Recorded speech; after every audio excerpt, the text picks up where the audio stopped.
a empezar por otro tema, pero creo que después de lo que planteó Juan Pablo sobre la violencia y sobre las preguntas, no cabe sino empezar con una pregunta que tiene mucho que ver con la violencia, ¿no? ¿Dónde está Santiago Maldonado?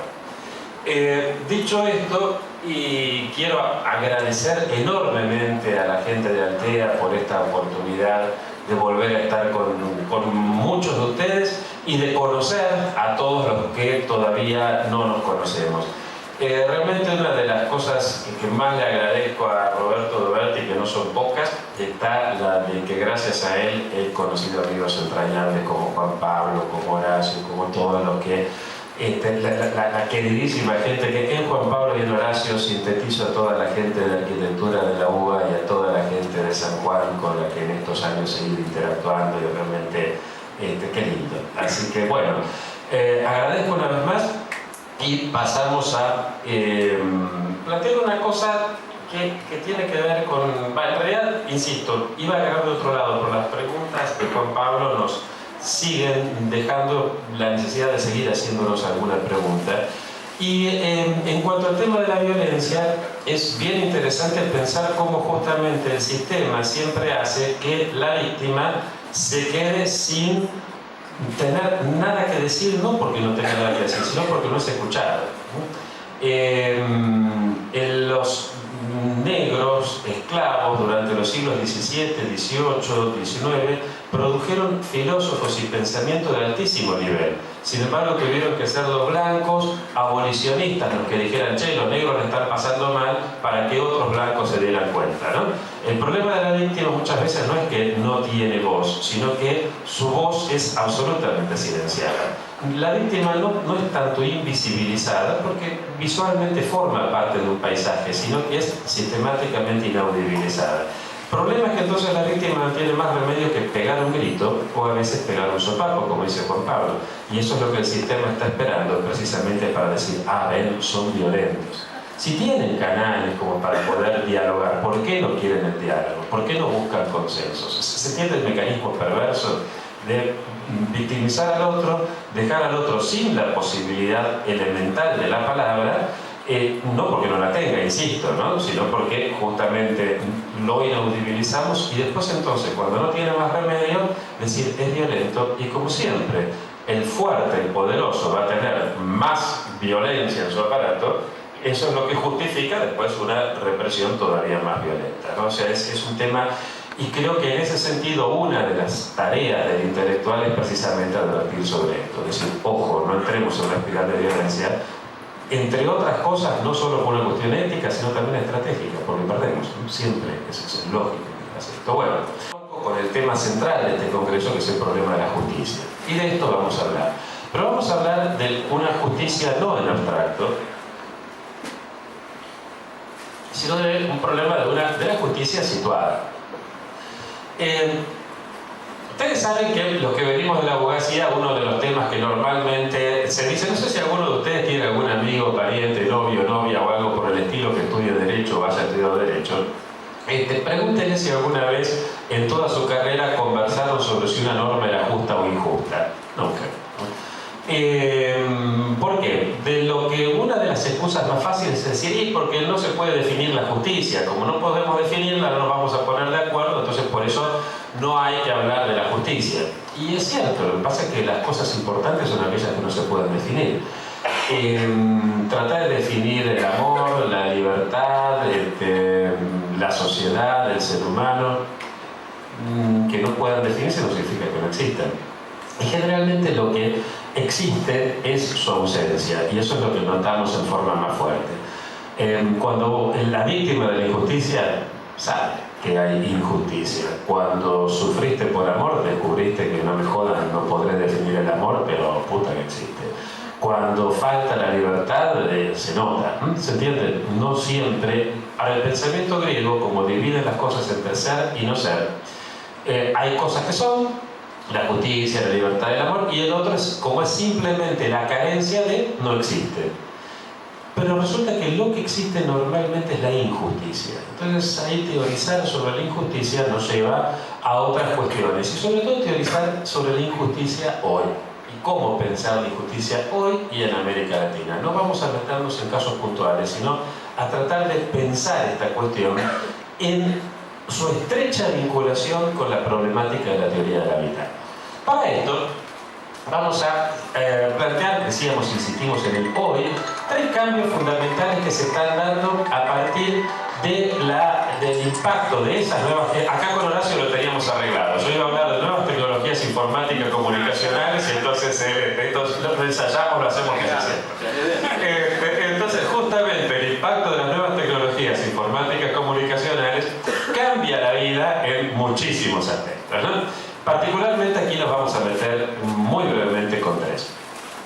El ámbito laboral. Antes, con las otras tecnologías, la gente empezaba a trabajar en una empresa, o en un empleo, o en una industria, o lo que fuera, y se jubilaba en la misma empresa.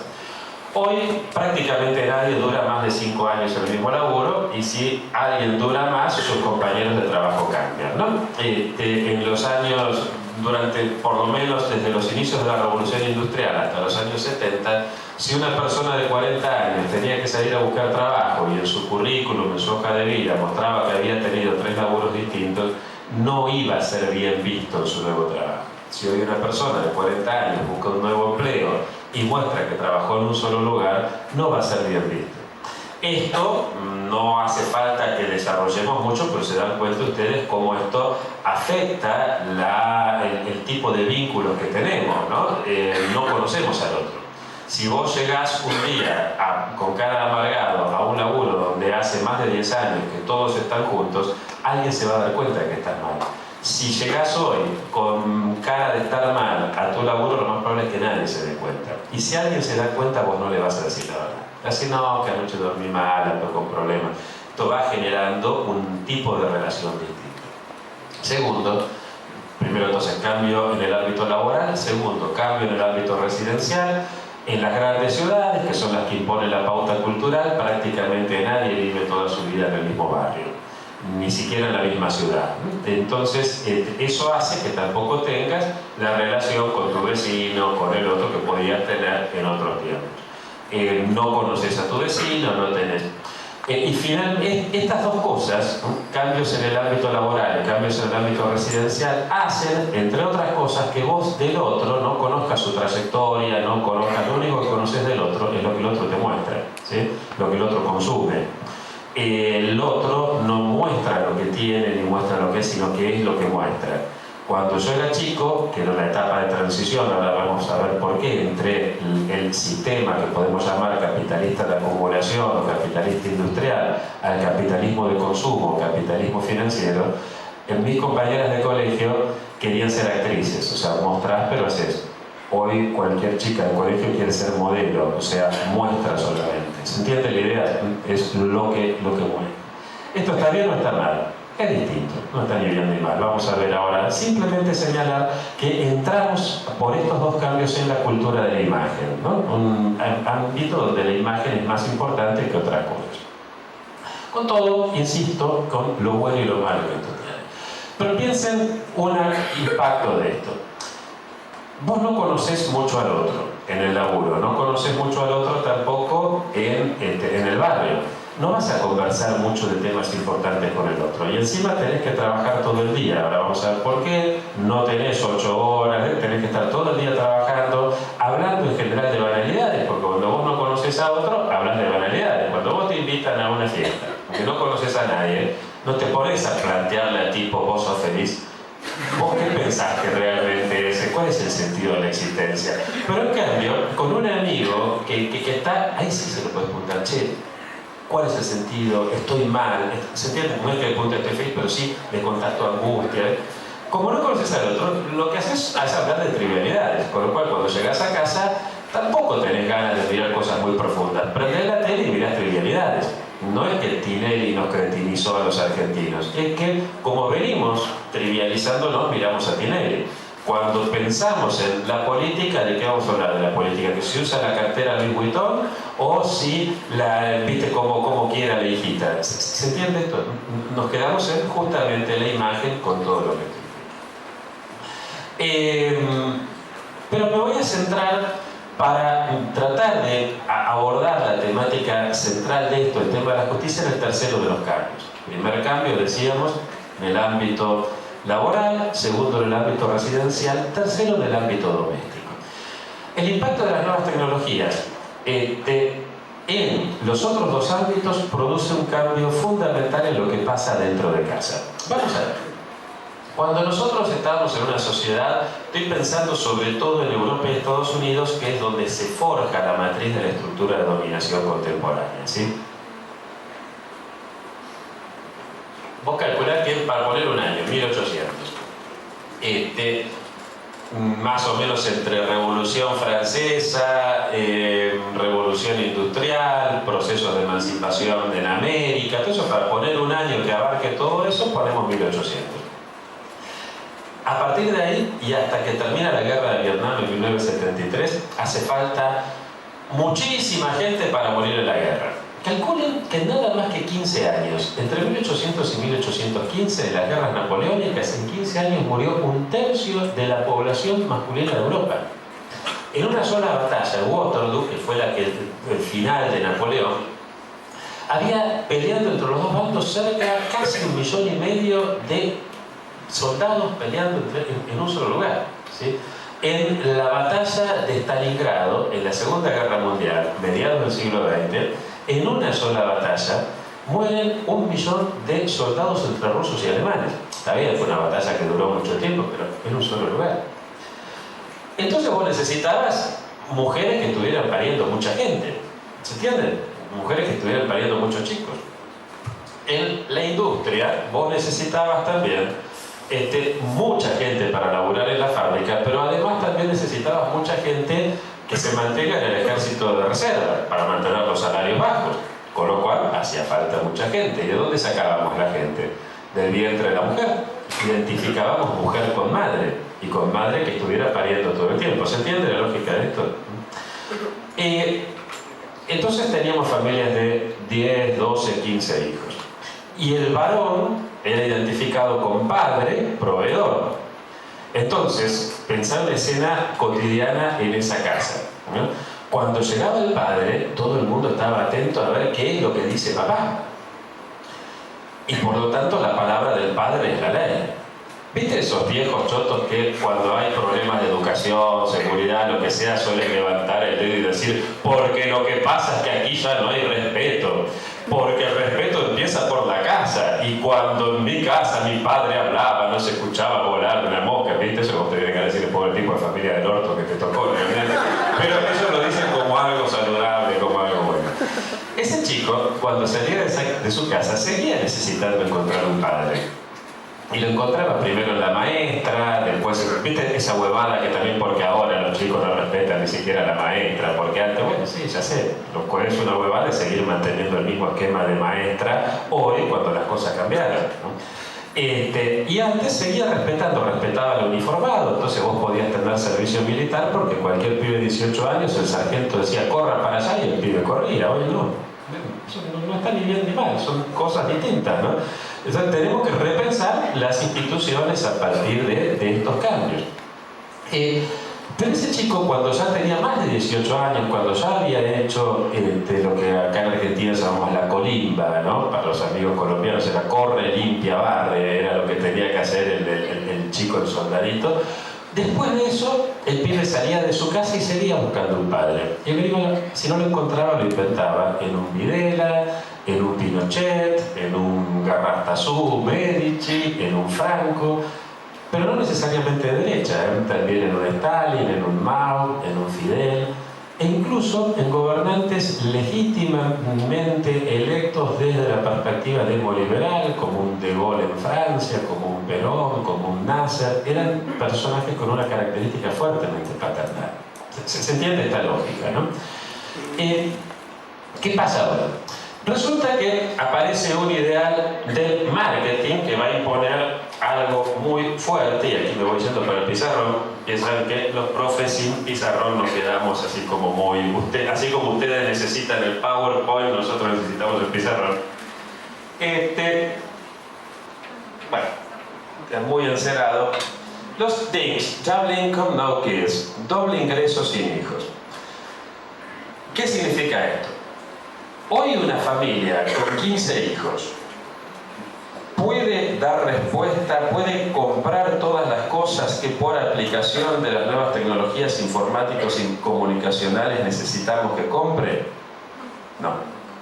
Hoy necesitamos, se entiende esto, ¿no? Cuando yo era chico aparece la televisión color. Mi abuelo tenía una televisión blanco y negro. Y pasaba el tiempo y seguía con la tele blanco y negro. Y yo un día le digo a mi abuela, ¿por qué no cambia la tele? Y mi abuela me dice, ¿para qué la voy a cambiar si funciona? Con este esquema no puede funcionar la industria. Y al mismo tiempo pasa que ya no requerimos familias de 10 o 15 hijos para ir a morir a la guerra. Los drones reemplazan a la infantería. Calculen que ni en Irak ni en Afganistán, estamos hablando de guerras que ya llevan 15 años, todavía no murieron en ninguno de los dos lados 6.000 uniformados de las fuerzas occidentales. Murieron muchos civiles, murieron muchos iraquíes, muchos afganos, pero uniformados no. ¿Se entiende esto? No necesitamos mujeres que estén pariendo permanentemente chicos para morir en la guerra. Y tampoco lo necesitamos en la industria, porque estas nuevas tecnologías hacen que... Entonces, lo que necesitamos es que la mujer salga a trabajar, porque al salir a trabajar tiene un doble ingreso en la casa, ¿se entiende? Y se realiza de otra manera no teniendo hijos. Este cambio que empieza a darse justamente en los años 60 hace que aparezca la píldora anticonceptiva. O sea, no es que porque apareció la píldora anticonceptiva la mujer puede salir a trabajar, sino que porque el sistema necesita que la mujer salga a trabajar aparece la píldora, ¿se entiende? Y acá voy a contar algo que no tiene un corno que ver, pero estoy viendo proporciones de la mayor parte de ustedes ya está en edad de empezar a pensar si hace un posgrado o no. Y fíjense que acá ya tenemos una ligera proporción de más mujeres que de varones, que responde a la media de todas las universidades nacionales, públicas o privadas. 54% de la matrícula son mujeres, 46% son varones, pero de los títulos que se entregan, 60% son mujeres, 40% varones. ¿Por qué? Porque la mujer tiene, teóricamente, la mujer tiene que salir a trabajar, ¿no? Doble ingreso, sin hijos. Ahora, en la práctica, cuando hay que elegir para un empleo, mujer o varón, salvo determinados empleos, se tiende a elegirse al varón, porque seguimos con los criterios de antes, con lo cual la mujer se tiene que capacitar más para acceder al mismo empleo, ¿sí? El flaco que el tercer año de la facu ya consigue un empleo, posiblemente largue, y en cambio la chica necesita recibirse de arquitecta, ¿sí? Cuando la chica arquitecto y arquitecta va a ser elegido el arquitecto, con lo cual la chica tiene que hacer la especialización. Especialista, es elegido el especialista, entonces tenemos que hacer la maestría. Maestría, la chica el doctorado. Lo normal es que cuando uno da clases de doctorado sean todas mujeres. ¿Y esto qué problema trae, entre otros? Que resulta que la mayor parte de ustedes se va a empezar a poner de novios a esta altura. Y a la mayor parte de ustedes les va a pasar que hoy están recontra enganchadas con el chabón con que están saliendo, y por ahí la discusión es si el sábado él quiere ir a ver la de acción y vos querés ir a ver la más romántica, y no pasa mucho más de ahí, o si ver el fútbol.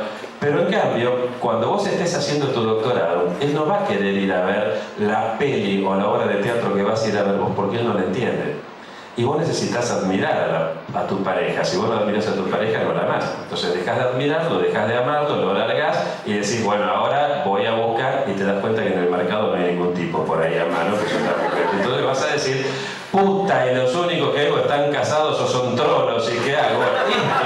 Esto es algo que les va a pasar a ustedes, con lo cual consejo, chicos, aunque consigan un laburo antes de terminar la facu, sigan hasta el doctorado, porque si no la van a pasar muy mal en otros aspectos. Cierro paréntesis, vuelvo para pensar, me pareció que por la edad de ustedes era un consejo útil si quieren profundizar en esto. Después les doy bibliografía, pues es un tema muy estudiado y en todas las latitudes, no es un problema de la matanza en el 2017. Cerramos paréntesis y volvemos. Entonces, ¿qué pasa? Hoy la mujer sale a trabajar, los teens, con lo cual no tienen hijos, con lo cual cuando aparece un chico, ese pibe es el único hijo y además es el único sobrino, el único nieto, toda la familia.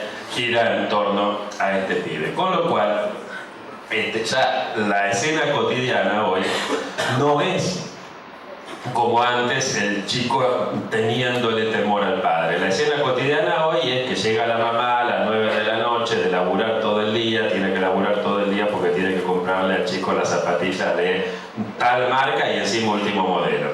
¿Por qué? Porque consiguió convencerlo a Pablito el miércoles de que mira, esas zapatillas son muy caras, te crece el piecito, ¿para qué ahora? ¿Por qué no compramos estas otras? Pues resulta que cuando el sábado fue a buscar a Pablito al cumpleaños del compañerito de colegio y el único que no tenía las zapatillas último modelo era Pablito, entonces ya Catalina se sintió culpable, ¿no? Entonces tiene que laburar todo el día. Llega Catalina a laburar todo el día sintiéndose culpable porque lo deja a Pablito pobre, casi abandonado.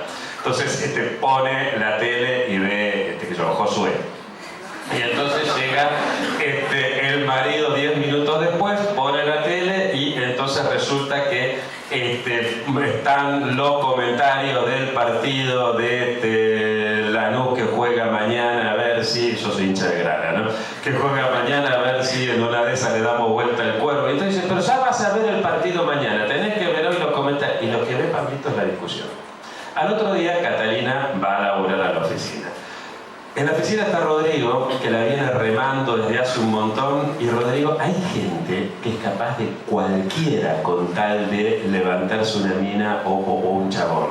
Yo tengo un amigo que fue capaz de decirle a una minita que le encanta Arjona. Uno puede hacer cualquier bajeza, puede cometer con tal de... Bueno, la cuestión es que... Esas son las mentiras permitidas. Sí, bueno, hay otras peores, pero bueno, es igual. La cuestión es que Rodrigo mira a Josué. Entonces le dice, mira Cata, vos viste anoche cómo se miraron, no sé quién. Y entonces Cata dice, este es el hombre de mi vida. Justo habían discutido anoche. No, la bestia que tengo en casa, que solamente le interesa el fútbol y la política, no puedes hablar de otra cosa. Y entonces a las 2 semanas Catalina está viviendo con Rodrigo y con Pablito. Catalina, que ya se sentía culpable antes, te imaginas que no le ponía límites antes a Pablito, menos límites le va a poner ahora. Rodrigo no le pone límites porque no es el papá. Y el papá de Pablito no ve a Pablito los fines de semana, quiere estar contento, bien. Si Pablito ha sabido cuando toma la sopa no lo va a corregir, de que lo corrija otro. Entonces, el que maneja el control remoto de la televisión es Pablito. O sea, la familia entera gira en torno a Pablito. Con lo cual, cuando Pablito sale de su casa, lo que va a hacer no es buscar un padre, no porque no lo tenga, el padre está, y está bien. En general, más o menos, los papás nos las arreglamos de alguna manera. Lo que pasa es que no necesita Pablito un papá fuera de casa, que es otra cosa totalmente distinta. Cuando sale de su casa hace lo único que sabe hacer, se busca a sí mismo, se saca una selfie y la sube a las redes sociales. No es que Instagram o Facebook nos hicieron narcisistas, sino que porque apareció la cultura narcisista pasamos a las redes sociales. ¿Se entiende la lógica de esto? Pensemos en algunos de los impactos que esto tiene en el terreno de la política. Y ya nos vamos acercando al problema básico que queríamos plantear, que es el de la justicia, pero no podemos pensar la justicia descontextualizada. No es lo mismo pensar la justicia hoy que en 1970, son cosas distintas. En el 2015 yo voy con mi hija Paz a ver a mi vieja. Mi hija, generación de ustedes, mi vieja, generación claramente anterior, la mía, la generación de los nacidos, la generación intermedia, o sea, los nacidos justo cuando estos cambios se están dando. Marx decía que primero siempre se dan los cambios en los modos de producción, ¿sí? Pero las relaciones de producción, o sea, la forma en que la gente se vincula a partir de esos modos, demora por lo menos una generación más. O sea, mi mamá laburaba, yo tengo un solo hermano. Sin embargo, mi mamá cuando yo hacía lío me decía, vas a ver cuando venga tu padre. ¿Se entiende? O sea, la relación demora una más. Entonces, voy a introducir acá un par de palabritas psicoanalíticas que después las explico y vamos a ver qué significa.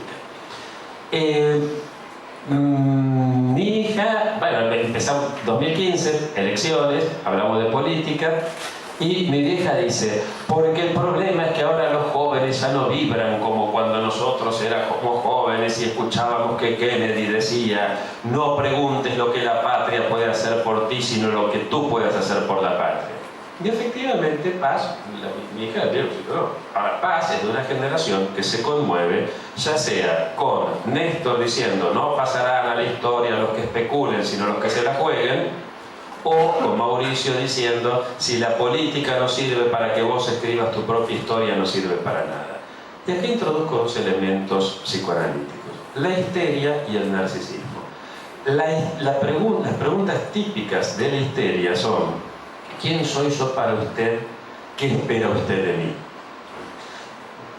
Hay tanto mujeres como varones histéricos. Cuando una sociedad es histerizada, predomina eso. En el ámbito doméstico, después vamos a ver el ámbito político, esto se traducía en que la mujer histerizada, de la generación de mi mamá para atrás, necesitaba: ¿quién soy yo para vos? ¿Qué esperás vos de mí? ¿Somos novios? Bueno, somos novios, pero tengo claro que somos, y con un anillo de compromiso plateado, ¿sí? Pero claro, eso no alcanza, la demanda es siempre permanente. Entonces, ¿y qué esperás vos de mí? ¿Y quién soy yo? Y entonces después tenés que casarte y tenés que tener... ¿Se entiende? Ese era el reclamo de aquella generación. ¿Por qué se daba eso? Pensemos de 1800 para atrás en Europa. Si vos eras hijo de campesino, desde que vos nacías sabías que vos ibas a ser campesino, con lo cual no te preocupaba quién ibas a ser vos para tus padres, ni qué esperaban tus padres de vos. Quién ibas a ser vos para la aldea, ni qué esperaba la aldea de vos. Esperaba que seas campesino. Si vos eras hijo del zapatero, que seas zapatero. Si eras hijo del conde, que seas conde. Si eras hijo... ¿Se entiende esto?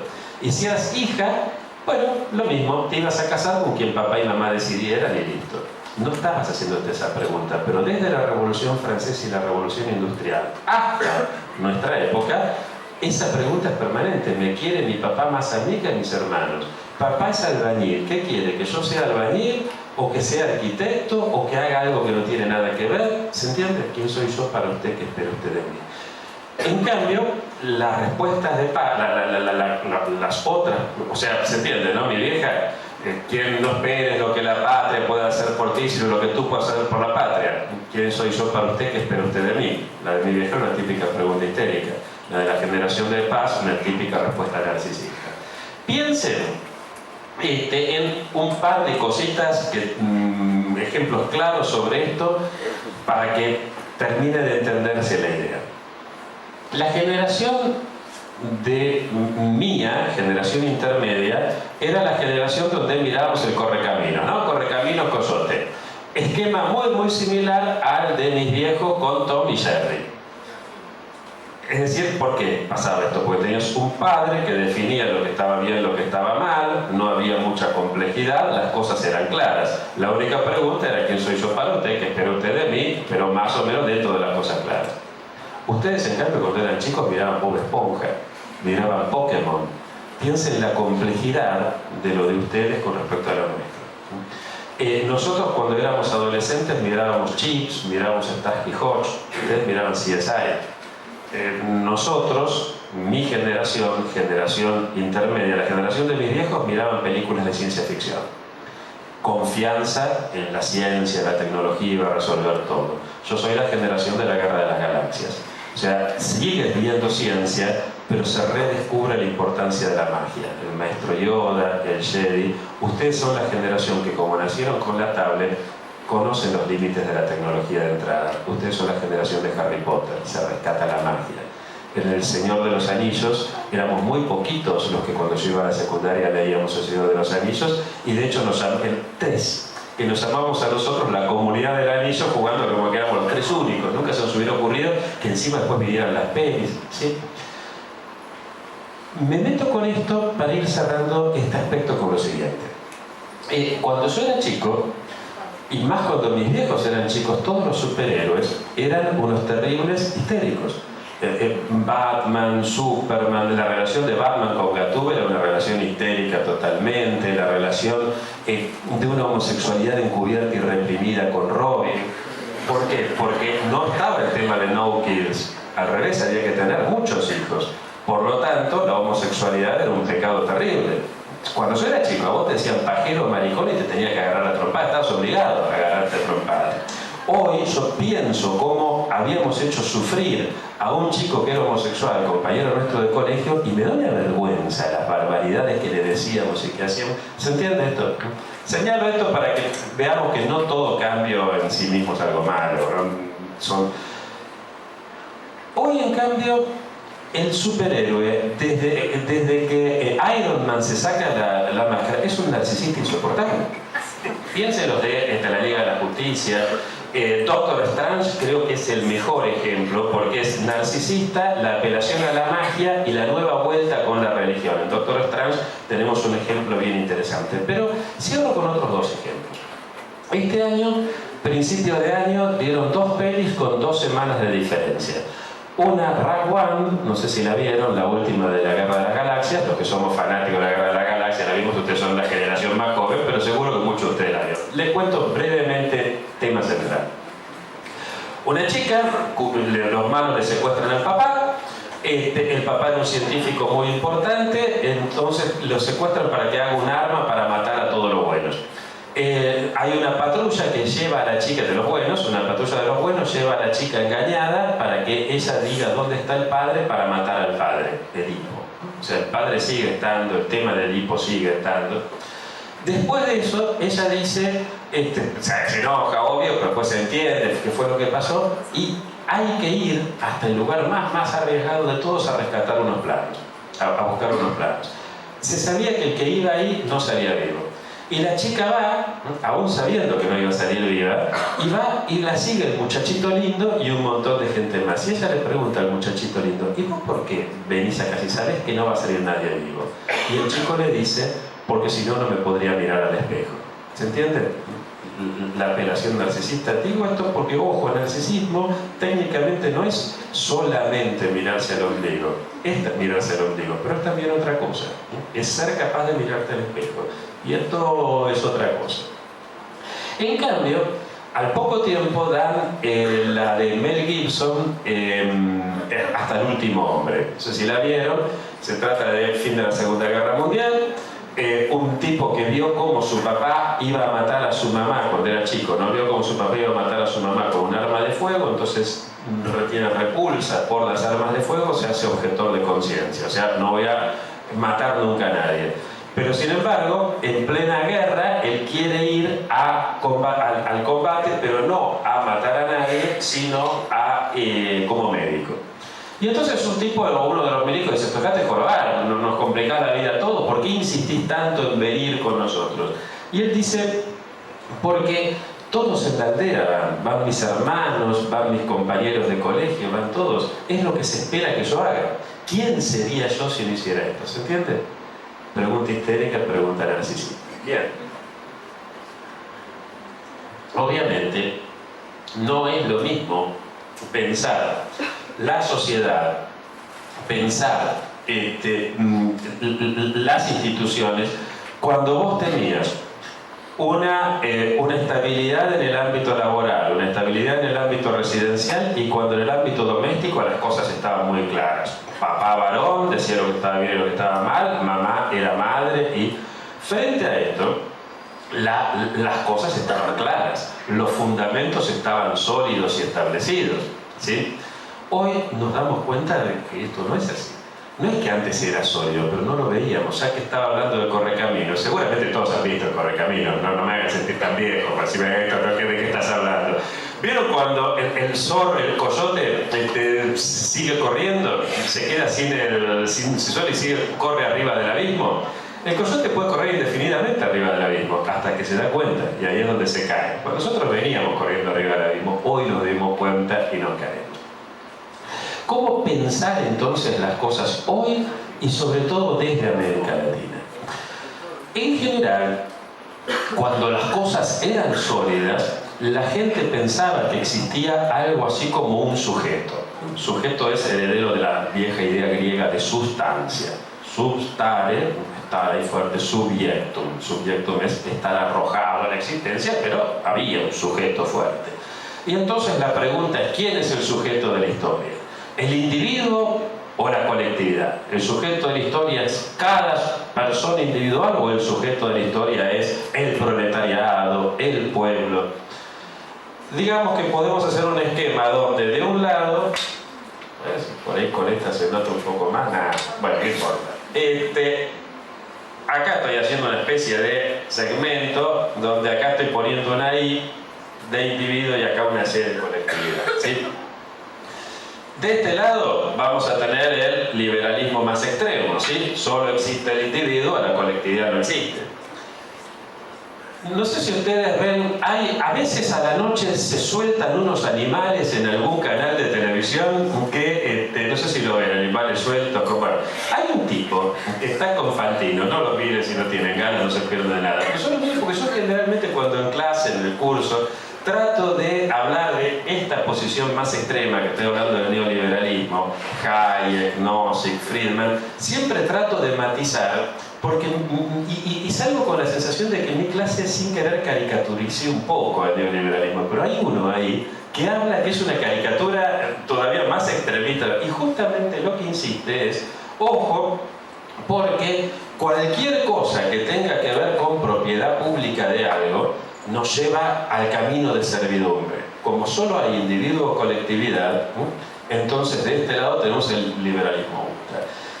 Uno de los padres de esta posición, un tal Hayek, no voy a escribir porque no se ve bien, un tal Hayek que fue el principal asesor de Margaret Thatcher, tiene una discusión, en una época en Londres se iba a privatizar, no me acuerdo si era el subte, el correo, qué cosa. Y él dice entonces que no puede haber nada del Estado, porque si no son los individuos los que gestionan. Si es el Estado, entonces entramos en el camino de servidumbre que inevitablemente terminamos en Hitler o en Stalin. ¿Se entiende la lógica? O individuo, le va a contestar Dahrendorf, un liberal social, diciendo, si eso es así, hay que combatir ese liberalismo con la misma energía con que hemos combatido todos los otros totalitarismos. Va a decir Dahrendorf, mi liberalismo es aquel que piensa que siempre el futuro está abierto a infinitas posibilidades, ¿no? Digo esto porque no todo liberalismo está acá. Hay algunos que están acá. El socialcristianismo andará por acá, la socialdemocracia por acá, y de este lado aquel marxismo reduccionista, no el de Marx propiamente, pero que se queda con una idea de Marx. Marx, por ahí, entre otras tantas frases que tenemos para avalar esta posición, aunque insisto, Marx es un tipo complejo, esto que estoy haciendo es un reduccionismo, estoy pensando en Stalin, no sé si les suena, ¿no? Stalin, Mao Zedong, Ceausescu, estos tipos que fueron los comunismos realmente existentes. ¿Cuál es el Marx que ellos leen? El Marx que dice, dado que no existe la conciencia individual, sino que solo existe la conciencia social, entonces, por ejemplo, no tiene sentido reprimir el delito en el individuo, sino que hay que cambiar el sistema para que no haya delito. ¿Se entiende esto? Con lo cual, si nosotros cambiamos la sociedad, pero seguir habiendo delito, y ese tipo está loco, lo tenemos que mandar a un asilo psiquiátrico, a Siberia, sí, eso fue la consecuencia jorobada de esto. Ahora, ¿qué pasa? Acá estamos siempre pensando cuál es el sujeto, si es el individuo o si es la colectividad, y en el medio nos quedamos con varios matices. Y esto es lo que hoy entró en crisis. Estas ideologías fuertes que tenían las cosas claras, que si lo importante es la colectividad, nadie se tiene que destacar de los demás, por lo tanto lo importante es la igualdad. ¿Se entiende acá? ¿Qué pasa si salimos de aquí y nos metemos, por ejemplo, con la filosofía andina o con la filosofía bantú, para los cuales lo importante siempre es la relación? Las cosas son porque son en relación, nosotros somos porque somos en relación. Y entonces pensamos que no es o el individuo o la colectividad, sino que es individuo y colectividad en relación. Si vos a un europeo medio le preguntás qué es un ecosistema, como el tipo tiene que pensar en términos de sustancia antes que de relación, va a decirte, ahí el ecosistema es la suma de un árbol más otro árbol, más el agua, más las piedras, más los pájaros, más los pescaditos, más los mamíferos, más, ¿sí?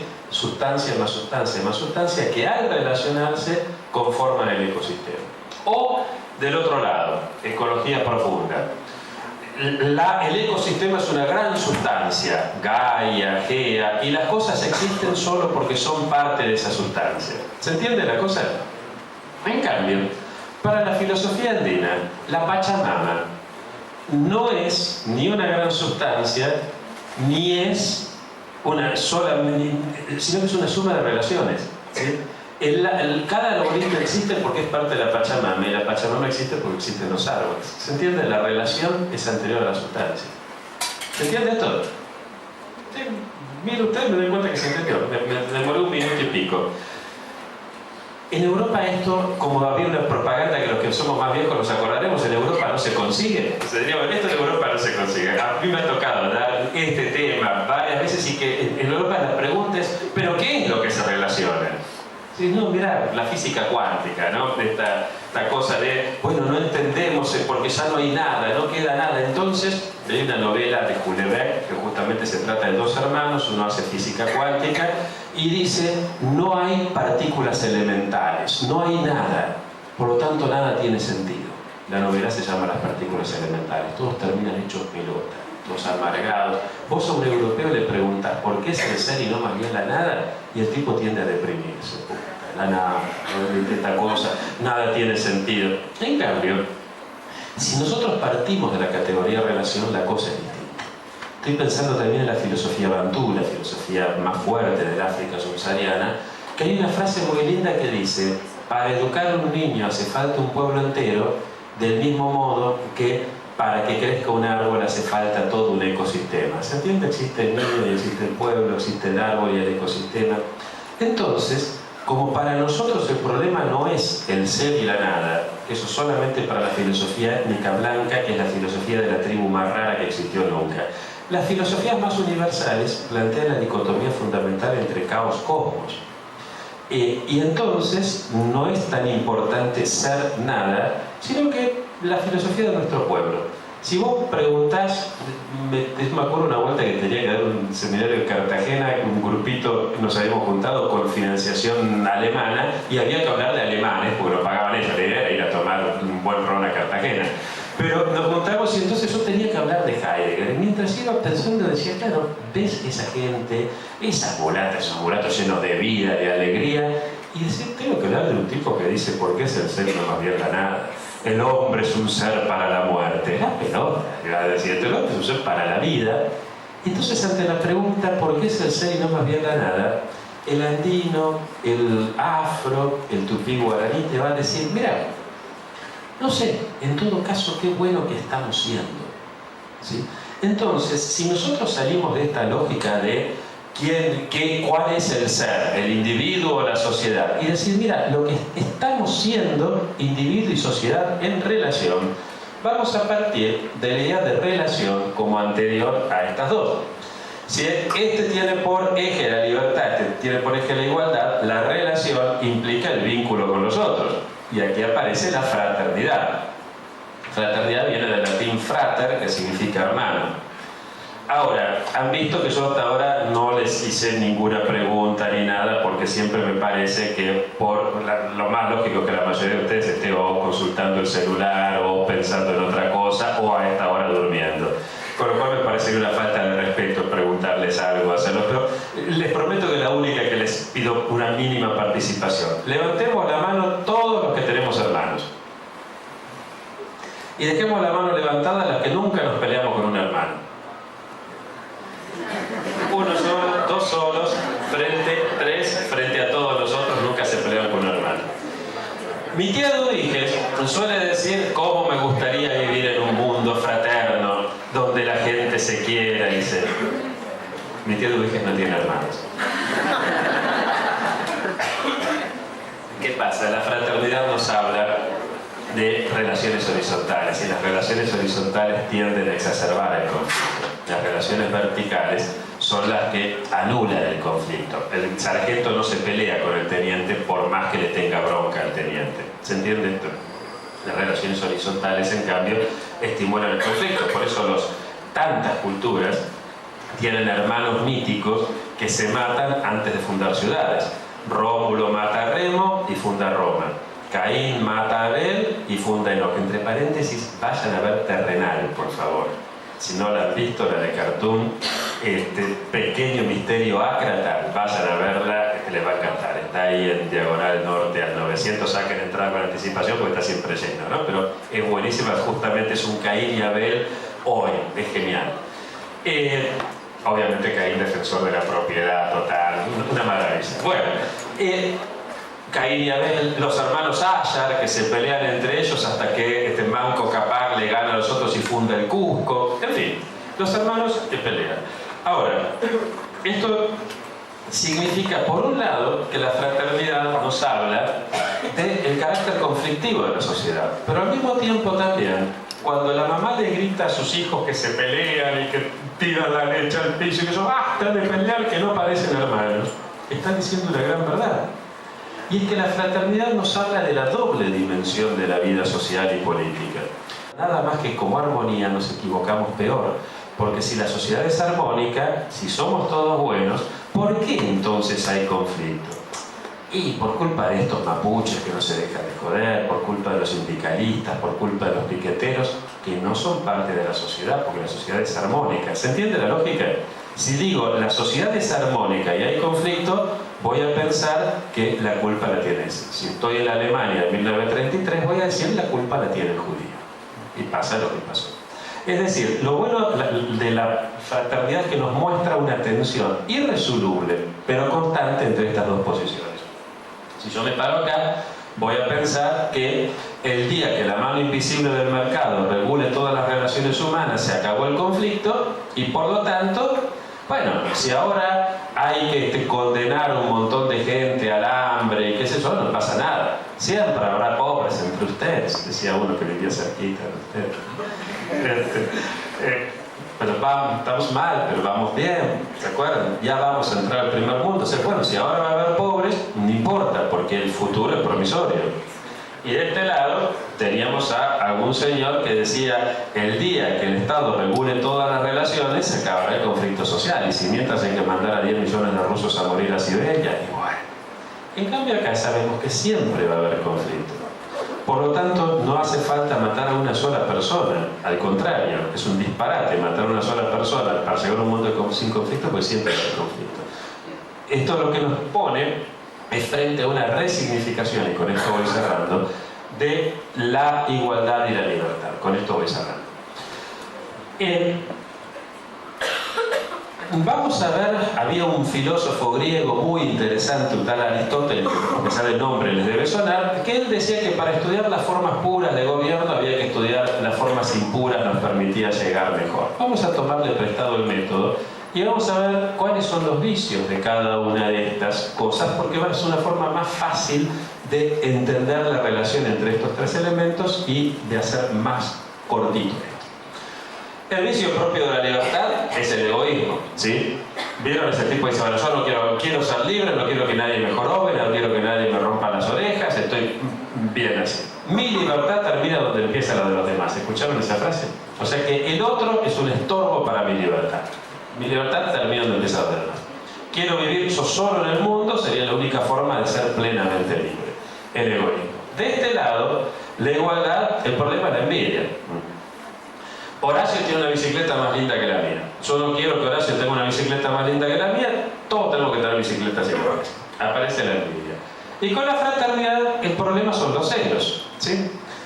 Voy a visitar a mi amigo y su hijo Palín me dice, Henry, la semana pasada jugaste todo el tiempo con Pancha, no jugaste conmigo. ¿Se entiende? Los celos. Acá implica, yo soy, el egoísmo, el otro existe, aparece el tú, y acá con esto aparece el tercero. Los celos son siempre celos con respecto a un tercero. El tercero es lo que permite que haya vida social. Si nosotros dos acordamos algo y uno de los dos no cumple y nadie más lo sabe, suponte que yo soy el incumplidor. La única forma que vos tenés de que yo cumpla es o que trabajarme la moral, mirá que necesito que me devuelvan lo que te presté, o agarrarme en algún momento que yo esté desprevenido, me pones un poema y decís, me devuelves. ¿Se entiende? Queda siempre reducido a un tema o de fuerza o de moral individual. Pero si todo el mundo sabe que nosotros acordamos y yo no cumplo, nadie más vuelve a acordar nada conmigo, me retiran el saludo, me sancionan. Eso a la larga se institucionaliza. ¿Se entiende? Eso es la vida social. Eso es la vida social. El tercero te cambia todo acá. Y entonces, vamos a ver cómo a partir de la irrupción del tercero se resignifican estas dos cosas. tercero, la igualdad ya deja de ser un estado al cual se llega de una vez y para siempre. Porque justamente nosotros podemos acordar un montón de cosas, pero aparece el tercero y el tercero te... Venía muerto de sed ya a la mañana. El problema es tomar mucho alcohol a la noche. Necesitas matafuego a la mañana. Bueno, entonces... Y ese problema cuando vienen los amigos, no en este caso la culpa la tiene Horacio, pero han venido otros amigos a visitar, están por Buenos Aires y uno no puede decir, no, mira, esta noche no salimos a cenar porque mañana no tengo que tomar tanta agua. Bueno,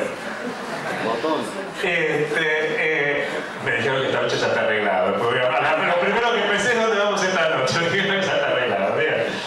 Decíamos entonces, la igualdad va a ser resignificada a partir de la irrupción del tercero. Ya sabemos que no vamos a poder estar nunca en un ámbito donde esa igualdad se consiga de una vez y para siempre. Siempre está el conflicto, siempre está el tercero que disrupte. La igualdad se va a declinar en términos de justicia social. Justicia social que a su vez, a partir de la fraternidad, le vamos a ver en tres dimensiones. La primera dimensión va a ser la equidad, o sea, que los que están más arriba no ganen mucho más de los que están más abajo, porque si no, esa sociedad hay algo que no funciona. Cuando digo sociedad no solo me refiero a una sociedad nacional. Cuando en el mundo el 1% más rico de la población mundial tiene activos equivalentes al 99% más pobre, algo anda mal. Uno intuitivamente, no hace falta estudiar filosofía política para que todos nos demos cuenta que aquí hay algo que no funciona. ¿Se entiende esto, no? La equidad. Segundo, resulta que puede haber alguien que por el hecho de ser gay, lesbiana, judío, lo que corno fuera, puede tener un montón de plata, pero es rechazado en una cantidad de ámbitos. Ni siquiera puede casarse con la pareja con la cual vive. No puede tener hijos como... Bueno, ahí hay un problema de justicia fuerte. Entramos en la segunda dimensión, que es la dimensión del reconocimiento. ¿Se entiende? Las dos dimensiones son igualmente importantes, ¿no? Tanto la equidad como el reconocimiento. A veces pasa que las izquierdas, sobre todo en Europa, de tanto hablar de la diferencia, se olvidaron de la otra igualdad.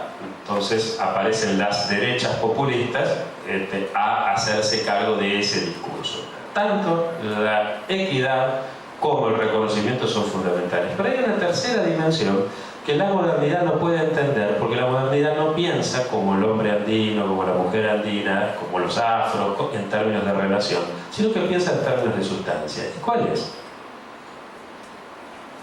Que yo no me realizo si no es dando a los demás. ¿Sí? Siempre la justicia social moderna se piensa en términos de lo que la sociedad le da al individuo, pero no de lo que el individuo puede darle a los demás. Para no aburrirlo con esto, si vos alguna vez hiciste un regalo y te sentiste más feliz con la alegría de la persona que recibió el regalo que cuando te regalan a vos, me entendiste, y si no, por más que yo me ponga a explicar todo lo que quiera, no me vas a entender nunca. La sociedad tiene que generar los mecanismos para que vos te realices, para que cada uno se realice dando a la sociedad. Esta triple dimensión es lo que compone a la justicia social y tenemos que tenerla en claro, porque de lo contrario siempre va a haber, de lo contrario el conflicto que siempre termina derivando en lucha a muerte. Entonces la forma de plantear y pensar el conflicto es tener siempre en cuenta estos tres aspectos. Y para cerrar, también se resignifica la libertad. La libertad deja de ser ese estado. ¿Se acuerdan que decíamos? Mi libertad termina donde empieza la de los demás. Eso no existió nunca en la historia, salvo en algunos varones blancos, conquistadores, propietarios, donde sí, que otro no invada mi propiedad. Lo normal es que la libertad y las libertades se han conseguido luchando codo a codo con otros, ¿no? Se han conseguido en procesos colectivos. La misma etimología de la palabra libertad pareciera darnos la razón. Libertad viene del latín libertas, que a su vez viene del griego eleuteria. Eleuteria viene de la raíz sánscrita leud, leudante, levadura, aquello que crece, y en inglés da love y life. amor, vida, es algo vivo, es algo dinámico. Free, por ejemplo, freedom, viene del sánscrito free, de donde viene friendship, amistad. O sea, nos habla de una construcción colectiva, porque en última instancia, la libertad entendida desde una perspectiva relacional, como es la perspectiva latinoamericana, hace que esa libertad liberal siempre el latinoamericano la vio con desconfianza, porque el latinoamericano siempre, por lo menos desde Tupac Amaru, pero desde mucho antes, así como el negro africano esclavo, así como el criollo a la Martín Fierro que lo dejaron sin nada, siempre ese latinoamericano supo que la verdadera libertad se llama liberación. Muchas gracias.